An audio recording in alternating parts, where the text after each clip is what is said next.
그래서 사실 이단 사이비를 가려내기는 의외로 어렵지가 않습니다. 그들이 무엇을 가르치는지를 살펴보면 됩니다. 흔히 예수님 믿으세요라는 말을 많이 듣게 되는데 이 예수를 믿는다라는 말은 도대체 무슨 의미일까요? 뜬금없는 소리처럼 들릴지는 모르지만 실은 한 번쯤은 짚고 넘어가야 할 아주 중요한 문제입니다. 자기가 무엇을 믿는지도 모르고 무엇인가를 믿는다는 것은 마치 자기가 탄 버스가 부산행인지 혹은 목포행인지도 모르고 버스에 오르는 것과도 같기 때문입니다. 예수를 믿는다고 했을 때 이 말은 막연한 것 같지만 크게 두 가지로 생각을 해볼 수 있습니다. 하나는 예수님이 하나님이심을 믿는다는 것이고 다른 하나는 예수님의 가르침을 믿는 것이라고 볼 수 있습니다.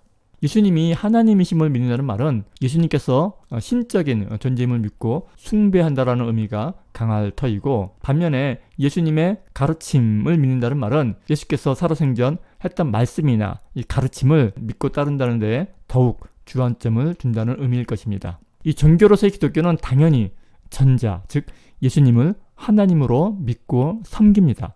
그러나 또한 그와 동시에 예수님의 가르침을 절대적인 진리로 믿고 따릅니다. 이 둘 중에 과연 어느 것이 예수님을 믿는다라는 말의 참뜻이냐 했을 때는 답하기가 쉽지 않을 것입니다. 교회 사적으로 살펴보면 기독교는 주로 예수님의 가르침에 대한 믿음보다는 예수님의 정체성, 즉 예수님의 하나님 되심에 대한 믿음에 더욱더 무게중심을 두어왔던 것 같습니다. 기독교의 태동 시기에 가장 중요했던 논쟁이 바로 예수님의 신성에 관련한 논쟁이었으니 말입니다. 그중 가장 대표적인 것이 서기 325년 니케아 종교회의 때 벌어진 아리우스와 아타나시우스 사이의 논쟁입니다. 이 논쟁에서 아리우스는 하나님으로부터 창조된 최고이자 최초의 창조물이긴 하지만 하나님은 아니라고 주장을 했습니다. 신성을 부인한 것이었습니다. 이에 맞서서 아타나시우스는 예수님은 하나님과 동일 본질을 지닌 하나님과 동격의 신이라고 주장을 했습니다.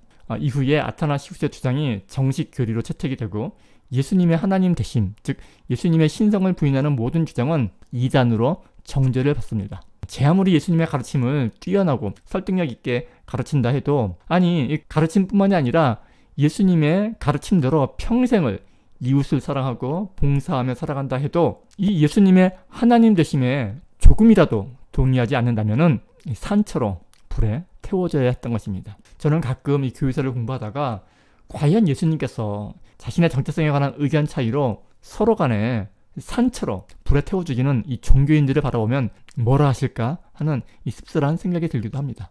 사실 이단은 무섭습니다. 호환마마보다 더 무섭다고들 합니다.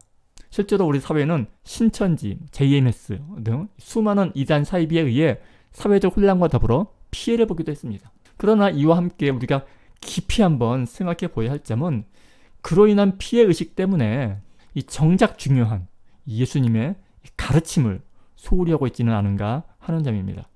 우리가 예수님의 하나님 되심, 즉 예수님의 신성을 중요시하는 이유는 바로 그의 가르침 때문일 것입니다.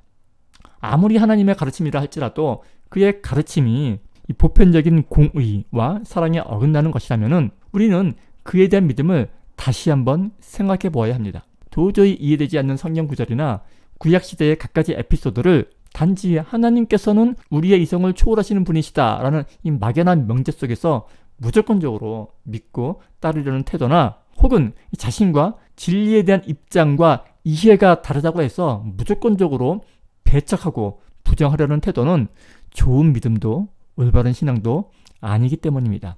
역사적으로 보면 수많은 이단 논쟁이 있어 왔고, 여기에는 항상 피비린내 나는 살육과 살타는 냄새가 진동했습니다. 그리고 그 논쟁의 쟁점은 언제나 이 사랑과 공의에 대한 예수님의 가르침보다는 예수님이 하나님이냐 아니냐, 그분이 세 분이시냐 한 분이시냐, 구원은 어떤 식으로 이루어지는가 하는 등의 이 교리상의 문제였습니다. 물론 여러 면에서 교리는 중요합니다. 교리가 바로 서야 비로소 이단을 분별해낼 수 있기 때문입니다. 그러나 이러한 교리 논쟁은 성경이 우리에게 말하고자 하는 주된 메시지는 아닙니다. 성경의 관심은 오로지 이웃사랑과 하나님 사랑의 실천에 있습니다. 우리가 그토록 경계하는 이 이단 문제는 성경 속에서는 우상 숭배의 모습으로 나타납니다. 그러나 조금만 깊이 생각해 본다면 성경이 말하고 있는 우상 숭배의 죄는 실제로는 지금 우리가 벌이고 있는 교리적인 이단 논쟁과는 별 상관이 없습니다. 성경이 꾸짖고 있는 우상 숭배는 사실은 우리의 이 어리석음에 대한 질타입니다. 우상은 아이돌, 즉 이 한낱 인형에 지나지 않는데 그것이 마치 우리에게 복을 내려주는 이 살아있는 신이라고 생각을 하고 신처럼 섬기는 우리의 이 어리석음에 대한 꾸짖음인 것입니다. 우리의 믿음이 성경이 그토록 꾸짖고 있는 우상 숭배인지 아닌지를 가늠해 보는 것은 그리 어렵지 않습니다. 우리가 그 우상을 왜 믿는지, 왜 섬기는지를 한번 따져보면 됩니다. 복잡한 교리를 따져볼 것 없이 우리가 그 우상이 주는 어떤 가르침을 믿고 따르려는 건지, 아니면 그 우상을 전능한 신으로 믿고 그에게 잘 보이기만 하면은 복을 받을 수 있다고 생각하기에 그것을 믿는 것인지를 한번 따져보면 된다라는 말씀입니다. 그래서 사실 우상 숭배와 이단 사이비 문제는 그리 멀리서 찾아볼 필요가 없습니다. 우리가 만일 예수님을 그저 잘 섬기기만 하면, 잘 믿기만 하면 복을 주는 그런 하나님으로 믿고 숭배한다면 제 아무리 예수님을 믿는다고 고백을 해도 이는 단연코 우상을 숭배하는 것과 별반 차이가 없을 것입니다. 이 이단 사이비 문제 또한 마찬가지입니다. 이단 사이비 문제에 대한 해법은 그저 이 타 종교에 대한 무조건적인 배척이 아닙니다. 저는 가끔 사람들이 제 앞에서 이 타 종교의 성인들과 그들의 업적에 대해서 폄하하고 험담하는 것을 들을 때가 있습니다. 인간적으로 아무리 훌륭해도 종교가 다르면 이단 사이비와 마찬가지로 멸시하고 무시해도 된다고 생각하는 것 같습니다. 제가 목사니까 일부러 저를 위해 그러는 것일 수도 있겠다 싶겠지만 저는 개인적으로 그러한 생각이 너무나도 자연스러운 이 현재의 기독교 세계관이 그저 안타까울 뿐입니다.